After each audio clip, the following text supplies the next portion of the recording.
Hello, my name is Christy Billock, and I'm a professor and founding program director of our developing entry-level occupational therapy doctorate program at Keck Graduate Institute.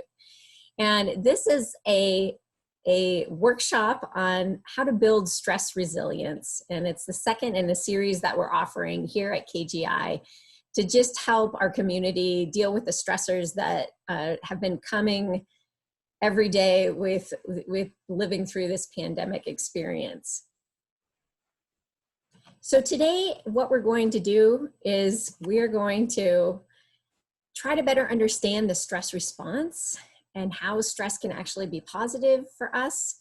We're going to look at strategies to build stress resilience in our daily lives. And we're going to talk about how to set some goals for the coming week to increase our stress resilience. So I am coming from an occupational therapy perspective, in that we really care about how people engage in their daily lives and how daily life activity can really help maximize health and happiness for individuals. I'm also coming from a lifestyle medicine perspective, where we understand that we want to use evidence-based approaches to help promote health and well-being. So here's the big question: is stress bad for you? And I think for a lot of people, we hear stress and we think, oh, it must be bad. But the big answer is no, it's actually not bad for you. But yes, it can be bad for you at the same time. So let's unpack that a little bit. So I think it's helpful for us to look at the stress response and what's happening at a neurobiological level here. So in the brain, you have your amygdala that is responsible for your emotional processing and emotional reactivity. And its job is to figure out when there is some kind of threat. And what we have to remember is our brain's number one job is to keep us safe. So when we think about what's happening right now with the coronavirus and COVID-19, what we know is that we are all feeling like our safety is being threatened.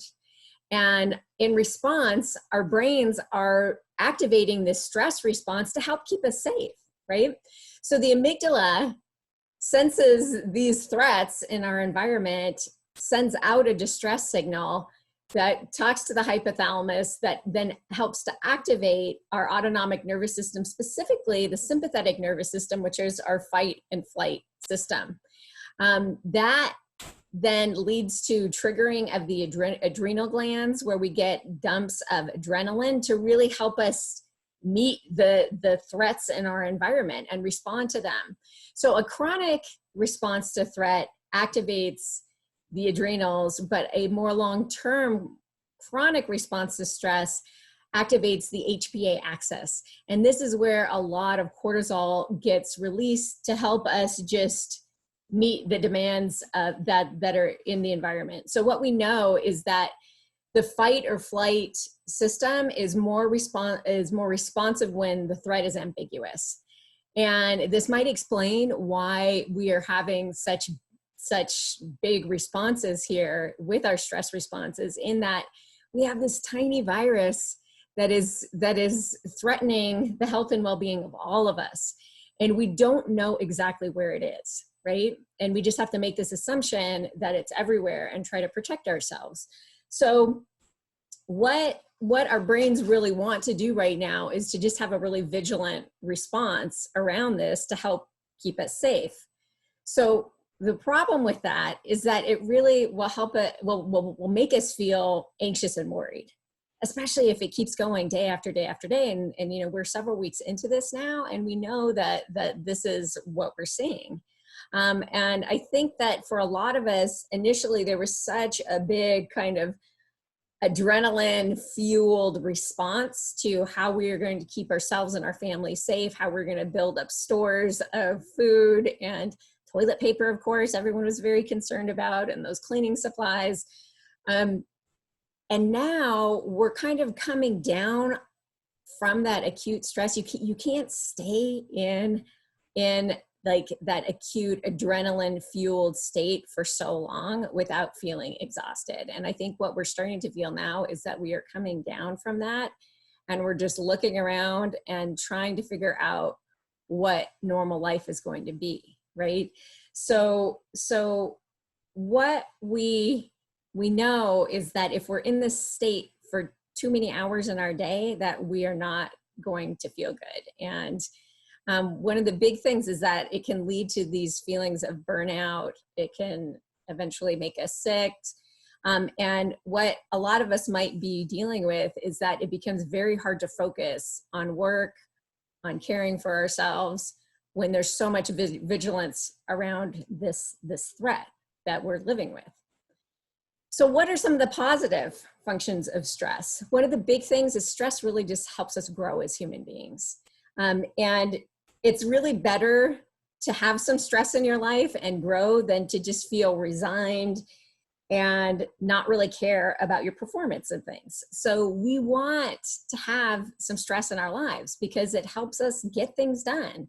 And we also know that that stress is helping us to stay safe, and it's helping us to survive threats in our environment. So it can help us feel positive. It can help us create meaning in our lives. It can give us motivation. And one big thing is that stress actually increases your immunity.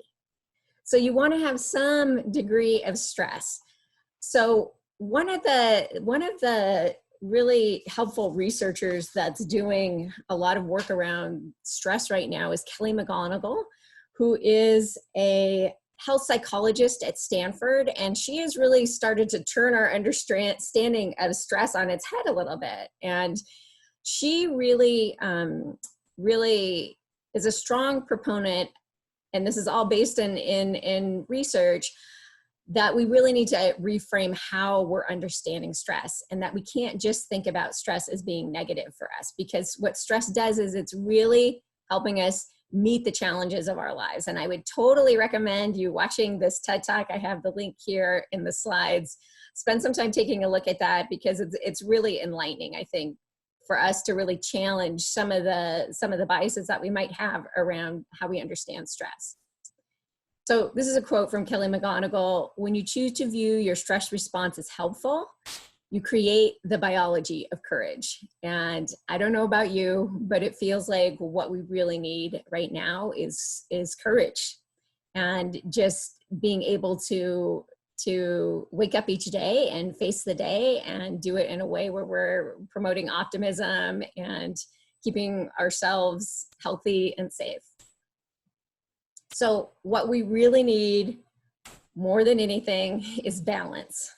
So we want to be fluctuating between some experiences of stress, but then having recovery time from that stress that we are feeling. And that recovery is really, really important. And the way we frame that is the relaxation response. So again, we go back to the neurobiology a little bit, and the relaxation response is coming from the parasympathetic division of your autonomic nervous system. This is your rest and digest system. And what we know, whereas the stress response increases heart rate, it tenses up our muscles, it makes us breathe more rapidly, the relaxation response does just the opposite of that.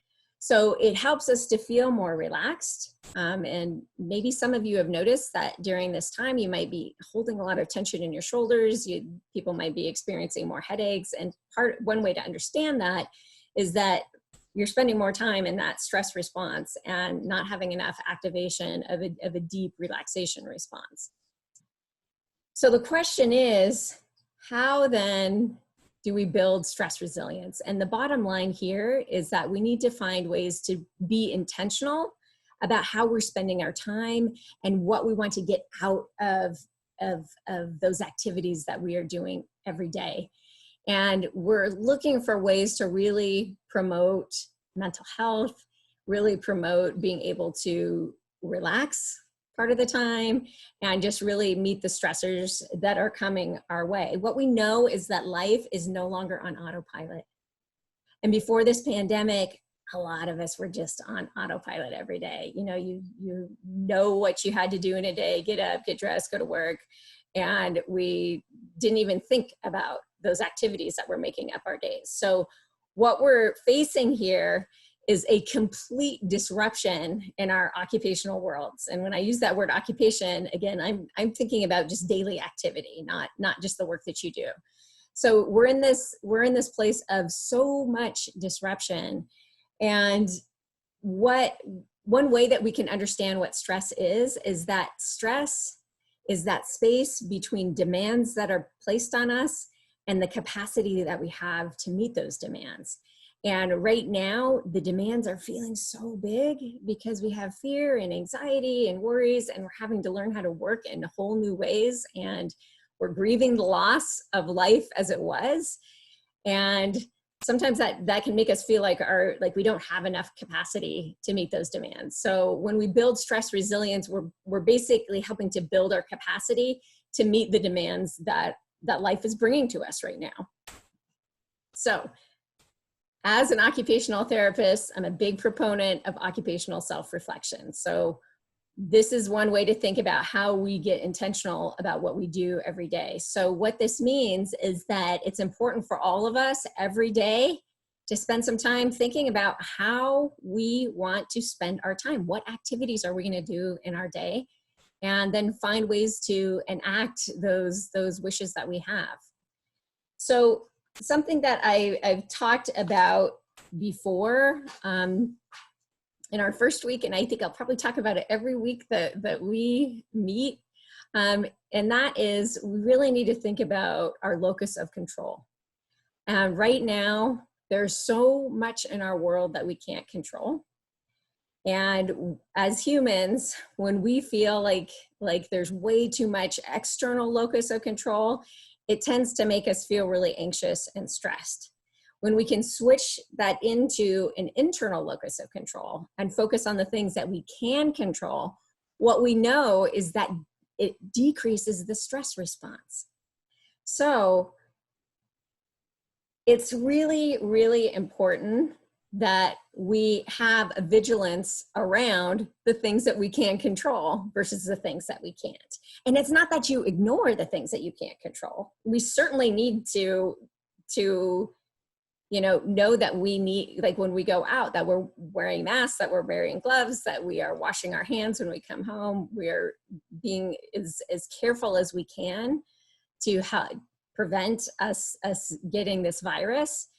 But we can't let our brains focus on that all the time. So things that we can control, we can control our activities, we can work on controlling our reactions to things, our thoughts about things. There was a study by Weil and Graf that looked at stress resilience in college students. And in that study, the number one factor that related to high levels of stress resilience was the sense of control that college students felt that they had. So we really, really want to make sure that we're every day focusing on what we can control. So here's a scenario. Here's an everyday life scenario. And I don't know about you, but I used to not even think about going to the grocery store. It's just something that you did. I would move quickly through the store. And now there's a whole new level of vigilance around going to the grocery store. It maybe is the most dangerous thing that we do right now in our lives. And we're still in that place of like, who would have thought? Like, this is just so outside of normal, right? But when you go to the grocery store, it can be helpful to really focus on the things you can control. So you can choose the store that you go to, right? There are some stores that are really enforcing social distancing much more than others. So going to those stores, you can control whether you wear gloves or a mask. You can control how close you get to other people. You can control whether you clean off your items once they get home. So when you go to the store, to help decrease kind of that stress response and the anxiety that might be triggered by that experience, really focus on the parts of it that you do have some control over. So one of the most important things you can do that goes along with this issue of control is establish a daily routine and stick to it as much as you can. So what we know is that anxiety thrives in the unknown. And we really, really like to know what's going to happen next. This is part of human nature. And so when we can create a routine that we stick to, it gives that predictability, and our brain is just, it can really help to down regulate those amygdala responses that we're living with right now. So part of having a daily routine is that you want to do just basic self-care every day. And it may be fun to go to work in your pajamas, but that's not normal, right? And when we need to remember that the mind and the body are connected, right? And so when you are in your pajamas all day, you might think, hey, this is kind of fun, but the message that that's sending to your mind is that, oh, it's actually time to go to bed. And so that might affect your ability to concentrate, your alertness to things. When we take a shower, when we brush our teeth, when we put on makeup, if that's what we do, when we put on our normal work clothes, even putting on a pair of shoes right now feels kind of novel. But when we do those things, we are signaling our brains that we are ready for work. And this is can serve as a wonderful buffer to depression and anxiety, because the message that we're getting is that there is some level of normalcy here. So really think about those daily self-care tasks. So you also want to think about ways that you can activate your relaxation response. So what I'm going to do is I want to show you something called the hand model of the brain, because I think this is a really helpful tool for you to just have some understanding of what might be going on when you are experiencing a stress response or experiencing some really big emotions. So you want to put your hand up like this and make a fist. And what you have here at the base, your wrist and the base of your hand, we can think about that as our survival brain, okay? So here we have your spinal cord and your brain stem, those parts of the brain that are really helping you stay alive. Just above that, you have your emotional brain, okay? And in your emotional brain, you have the limbic system, you have the amygdala and the hypothalamus, and this plays an important role in keeping you safe, right? And helping you navigate your environment. On top of that, up here, this is your thinking and relating brain, okay? So this is your cortex, specifically what's sitting right on top of that limbic system and the amygdala is your prefrontal cortex, where executive functioning happens. So what we know is that when we get really stressed out, what can happen is that we flip our lids, right?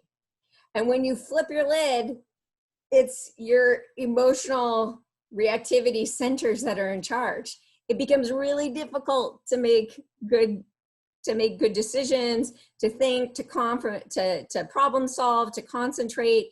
And really what we want in our lives, yes, we can have some reactivity there, but we want to make sure that we're keeping that cortex online. So what this means is that amygdala, again, gets down regulated, and you don't have your stress response running the show of your life. So this is really, when we say we want to activate the stress response or the relaxation response, this is really what we are talking about here. So one of the best ways that you can activate that relaxation response is through deep breaths, okay? So what we know is that it's very hard for this to be in a sympathetic response when you're breathing deeply, all right? So when you do breathing, and I would recommend making this just part of your daily routine, and what you can do is just sit up straight, relax your shoulders, and maybe we'll do just a few breaths together here now. So go ahead and sit up straight wherever you're at. And I want you to think about breathing deeply through your belly.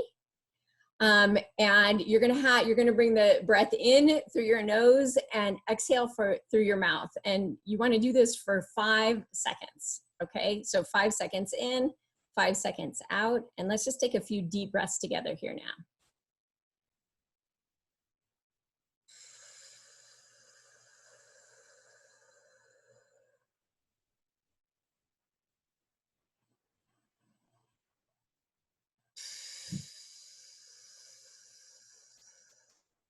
So if you do that breath and you do it 6 times, that's taking, that's lowering your respiration rate to 6 breaths per minute. And what research has shown is that is the good target to activate your parasympathetic nervous system.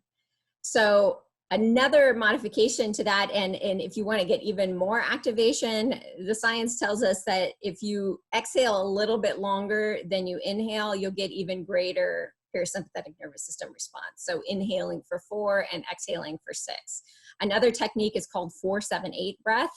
And this is where you would inhale for 4, hold for 7, and then exhale through your mouth for 8. And you just want to repeat that 3 times. You can do that several times throughout the day. So another really helpful strategy is to practice mindfulness. And you might say, but I am not a meditator, and I hear about mindfulness everywhere, and it seems to be overrated. And I am totally pro mindfulness, but I will tell you, yes, it's kind of oversaturated right now. And I'm not saying that mindfulness is the panacea to solve every problem. But one really helpful way to think about mindfulness is what you are doing is you're learning to control your attention. And what I said before is that in our current world right now, our brain is just trying to keep us safe.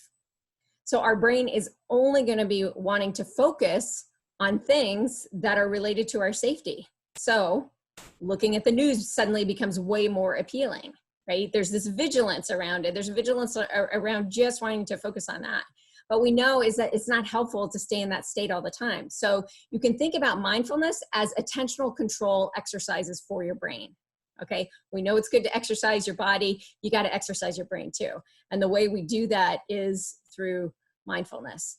And so mindfulness can really help us cut down on that rumination also that we might be experiencing. And again, our rumination right now tends to really be focused on the future. And we think of that as anxiety when we ruminate about the past. Usually that relates to depression, but the two are very, very, very closely related to each other. So what mindfulness is, just real quick, a quick definition is just paying attention to the present moment. And what that does is if our brain is like this, when we pay attention to the present moment and we're just seeing what's in our environment, we're paying attention to our breath, what that does is it brings your cortex back online and makes it more in control. So there are lots of apps out there. Headspace, Calm, Waking Up is a really great one that can help you if you don't know how to do it. It can help you, walk you through just the practice of it, and can be helpful for staying accountable also. And then I've just listed a few common mindfulness activities. And what we can do real quick is just a quick senses mindfulness activity. So I would encourage you to sit up straight again. And what I want you to do is just spend a few seconds looking around your environment and seeing what's there. And you want to try to focus on things maybe that you haven't noticed before.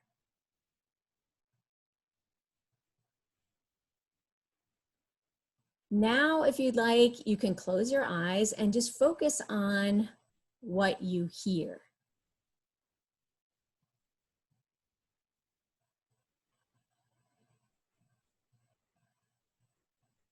And then you can switch to anything that you might smell right now in your environment.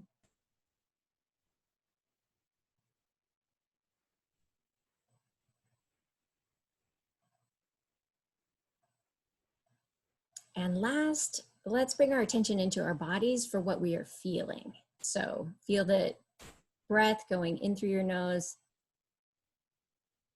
out through your nose. You can feel your body sitting in the chair. Feel your feet on the ground. Feel your hands. And then bring it back again to your breath, because that ultimately is the anchor of mindfulness.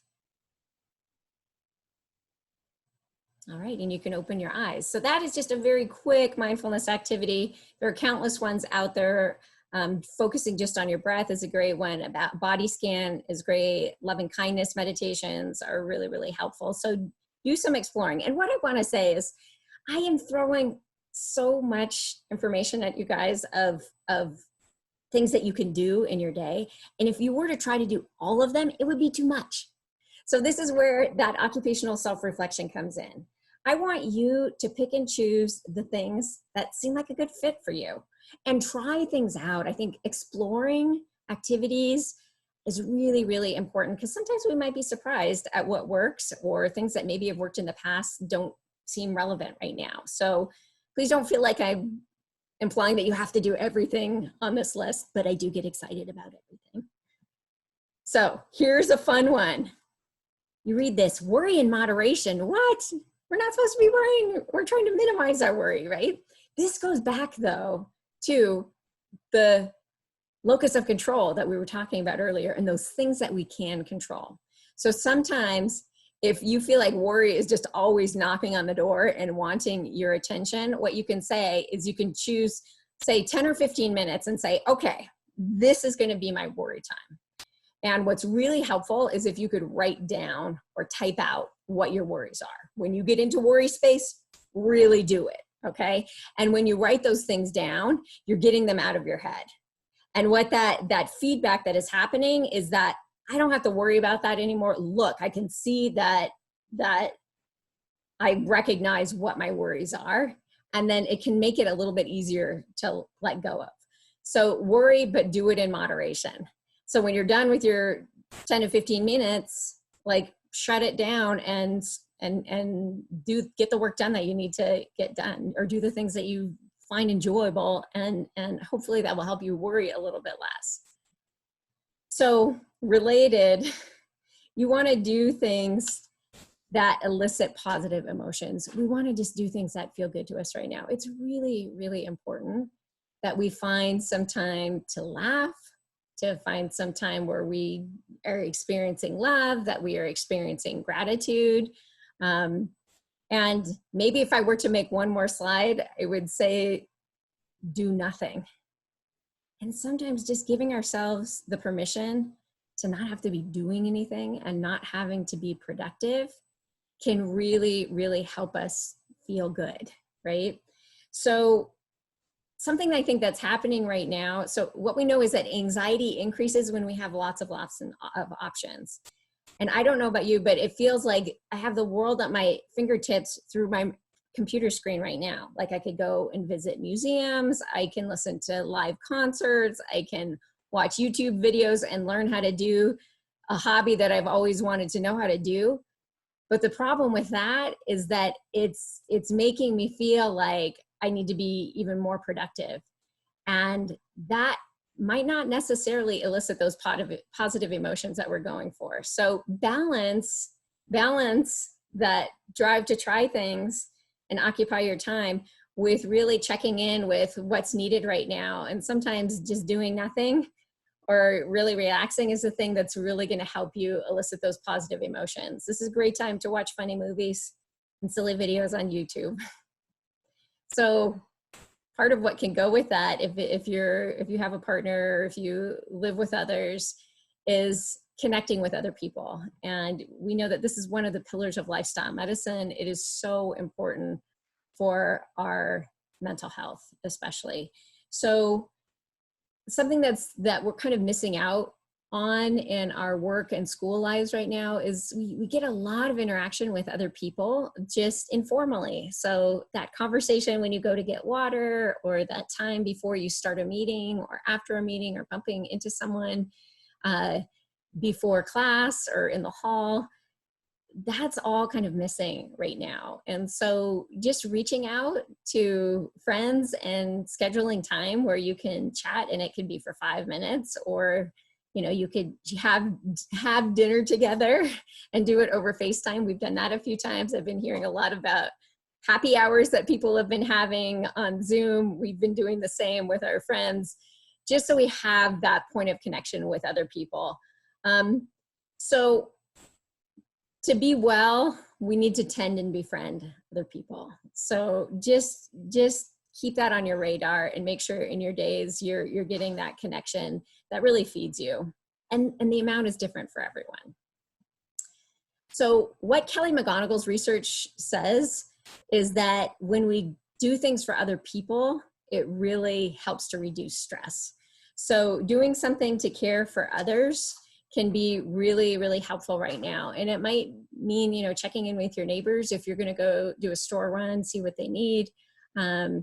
But find out ways that you can express your care for others or do something for others. I know it can be frustrating how limited that might feel right now, but little things really, really matter. So it can be helpful to find a way to do this.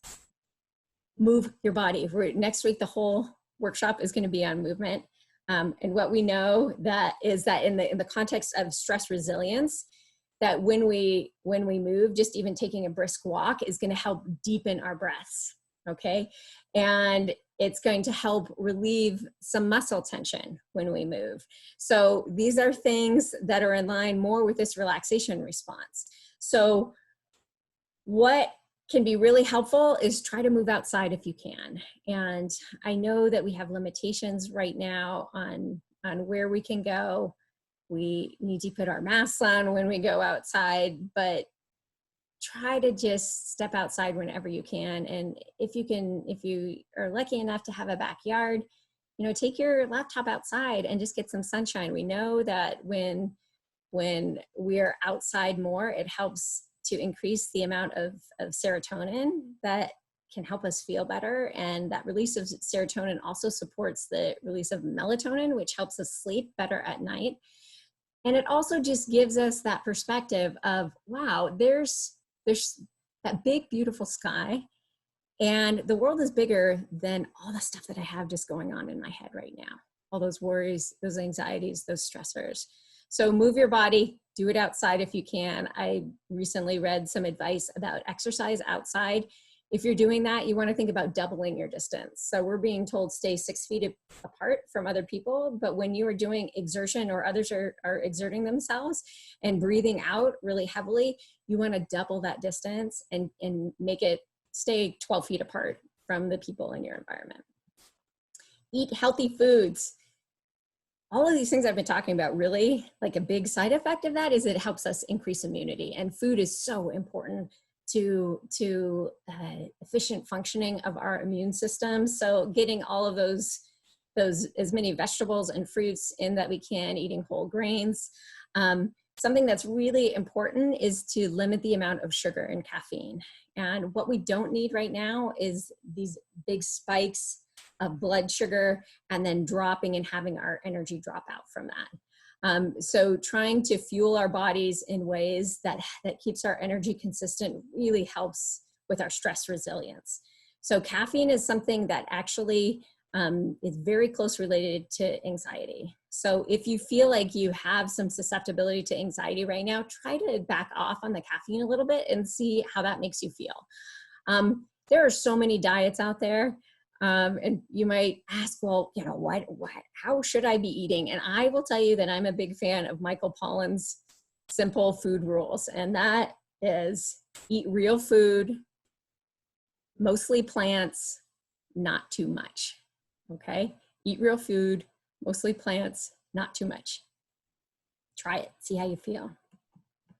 So another thing that we can do to build our stress resilience is to organize and clean our space. So when our environment around us is chaotic, it can help us, it can make us feel chaotic on the inside. And when you organize your space, a lot of times then you really can feel more ordered on the inside. Again, it goes back to how much control you feel like you have of things.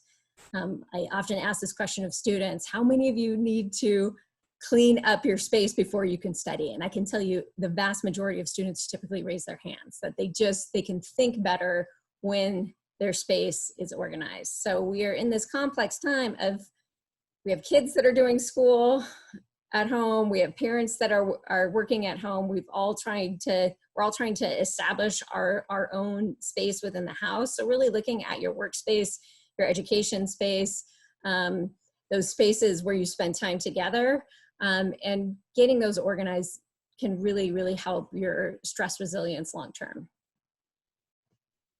Last thing here is to set some goals. So setting goals is so important. Last week I talked about the G.I. Joe fallacy.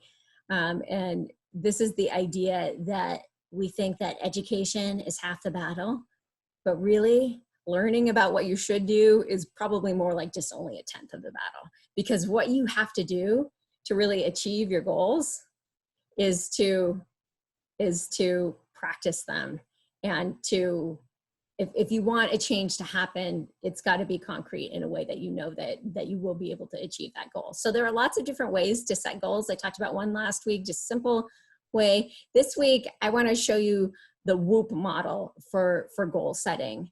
And this is just identifying a wish, an outcome, an obstacle, and a plan.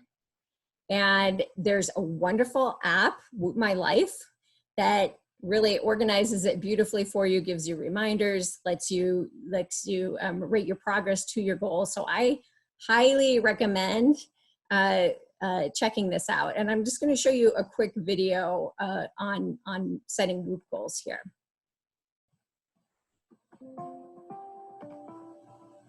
We're often told to think positive and rid ourselves of harmful negative self-talk. However, research has shown that positive thinking doesn't work nearly as well as we're told. The more students positively envision themselves getting a job, the fewer job offers they received. The more college students envision successfully starting a romantic relationship, the less likely they got together with their crushee. The more hip replacement surgery patients imagined themselves having a smooth recovery, the less they were able to move their new joint. And the more positive overweight people's fantasies about their success in losing weight was, the fewer pounds they lost. Over 20 years, our research has revealed that just dreaming about a positive future saps energy needed to reach the positive future, predicts low physical and mental health, and predicts diminished well-being and poor personal development. But we can perform better if we combine the pleasurable task of envisioning the desired future with additional steps, acknowledging the obstacles we need to surmount, and planning exactly how we will overcome these obstacles. As an approach to behavior modification, this conscious four-step procedure, specifying a wish, specifying and imagining the best outcome, specifying and imagining the obstacles within ourselves, and forming a plan, strengthens mental associations in our minds without our awareness, predicting measurable increases in energy, and in turn, better performance. We call this method Woop. To test Woop, we gave a group of high school students preparing to take an important standardized test a short exercise incorporating Woop, while a second group received a placebo. Students exposed to Woop completed over 60% more practice questions than participants in the control group. In another study, we gave one group of middle-aged women information about the benefits of a healthy diet, and another group the same information plus Woop. For a period of up to 2 years, the women who were taught Woop ate more fruits and vegetables than those in the information-only group. Other intervention studies have shown that people who use this method are losing weight, getting better grades, become successful negotiators, and improve their relationships.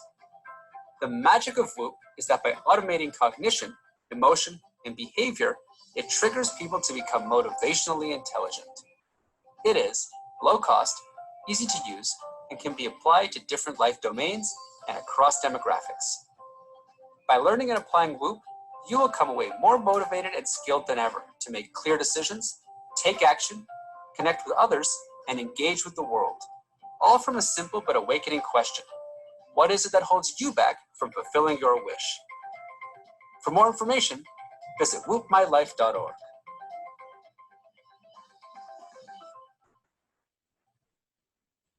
So there are a lot of things that you can do. And I just hope that today you got some good ideas of what some of those possibilities are for improving your stress resilience right now. And what I do want to say is that if you're feeling like you need some additional support right now, know that there are options available to you. There are hotlines you can call. There are telehealth options for mental health that are available that can be a really effective support during these really challenging times. And know that you're not alone. You're not alone in your struggles. We're all trying to make sense of our world right now. So I hope that these are helpful. Please remember, you don't have to do everything, but hopefully you found some things that might really resonate with you. And I just wish you all well and hope that you have some days where you can really thrive through this challenging time. Thank you.